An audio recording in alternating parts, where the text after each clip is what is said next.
በትግራይ ድብደባ ተደረገ።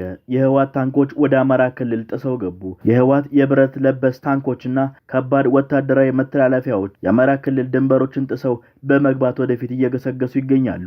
ይህንን መሬት ላይ ያለውን ወታደራዊ እንቅስቃሴ ተከትሎ የፌዴራል መንግስቱ የአየር ኃይል ፈጣን አጸፋዊ እርምጃ እየወሰደ ሲሆን በትግራይ ክልል ውስጥ የሚገኙ የተመረጡ የህወሓት የጦር ማዘዣዎች፣ ስልታዊ የትጥቅ መጋዘኖችና የኮሙኒኬሽን መዋቅሮች ላይ የጦር አውሮፕላኖችና ድሮኖች የታገዘ ጠንካራ የአየር ላይ ጥቃት መክፈት ጀምሯል። ይህን ተከትሎ በትግራይ የተለያዩ አካባቢዎች የሚገኙ ወታደራዊ ይዞታዎች፣ የስትራቴጂካዊ መገናኛ መስመሮች፣ የሰራዊት ማሰባሰቢያ ጣቢያዎች በከባድ የአየር ላይ ድብደባ በሰፊው እየተመቱ ይገኛሉ።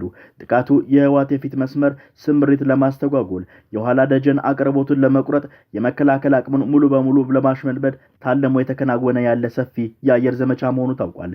ይህ ከምድር የሚታየው የታንኮች ግስጋሴና ከሰማይ በትግራይ እምብርት ላይ በስፋት የሚወርደው የአየር ላይ ጥቃት ናዳ በድንበር አካባቢዎችና በመላው ቀጠናው ላይ ከፍተኛ ወታደራዊ ውጥረት እየፈጠረ ሲሆን ሁለቱ ኃይሎች ወደ ለየለት የጦርነት እንቅስቃሴ በግልጽ እየገቡ ይገኛሉ። የቀናት ሳይሆን የሰዓታት ዕድሜ በቀረው የሞትና የሽረት ፍልሚያ ዋዜማ ላይ የሰሜኑ ሰማይ በበቀል እሳትና በብረት ጩኸት ሊቀደር ተቃርቧል። ምድር በታንኮች መጋደም ስር እየተንቀጠቀጠች ሲሆን የጦርነት ነጋሪት በኃይል እየተጎሰመ ነው።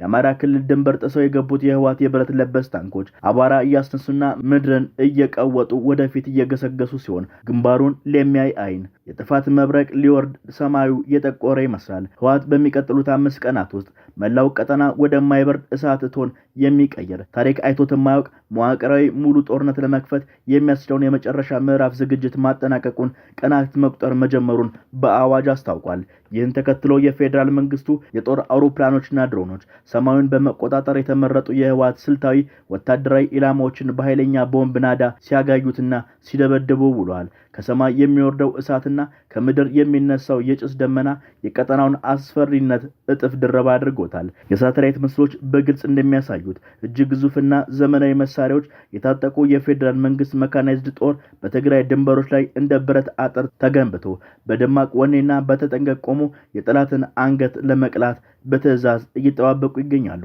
በትግራይ ክልል ውስጥ ደግሞ ወጣቶችና አቅም ያላቸው ዜጎችን በግዳጅ ወደ እሳት እቶን የመማገድ አሰቃቂ አፈሳ ከመቼውም ጊዜ በላይ ተጠናክሮ የቀጠለ ሲሆን ከተሞች፣ መንደሮች በጭንቀት በዋይታ ተሞልተዋል። የጦርነቱን ስፋትና አስፈሪነት ይበልጥ የሚገዝፈው ደግሞ ህወሓት በአፋር በወልቃይትና በሌሎች 2 አቅጣጫዎች በአጠቃላይ በ4 ግዙፍ ግንባሮች ታላቅ ውጊያ ለመክፈት ማቀዱ ሲሆን ለዚህም ይረዳው ዘንድም ግማሽ የሚያህለውን ግዙፍ ሰራዊቱን ወደ ኤርትራና ሱዳን ድንበር እያሻገረ መሆኑ ተሰምቷል። ይህንን የቀጠናውን መፈራረስና ወደ ለየለት እልቂት መገስገስ አስመልክቶ የክልሉ የቀድሞ ፕሬዝዳንትና የአሁኑ የጠቅላይ ሚኒስትሩ አማካሪ ጌታቸው ረዳና የብሔራዊና ደህንነት አማካሪ ሬድዋን ሁሴን በጋራ ባወጡት አስቸኳይና ሚስጥራዊ ጽሑፍ መንግስቱ ላይ ታሪክ ይቅር የማይለውን እጅግ አውዳሚ ጦርነት ለመክፈት ዝግጅቱን 100% ማጠናቀቁን ደርሰነበታል ሲሉ ለዓለም አቀፉ ማህበረሰብ በአልጀዚራ በኩል ሹክ ብለዋል።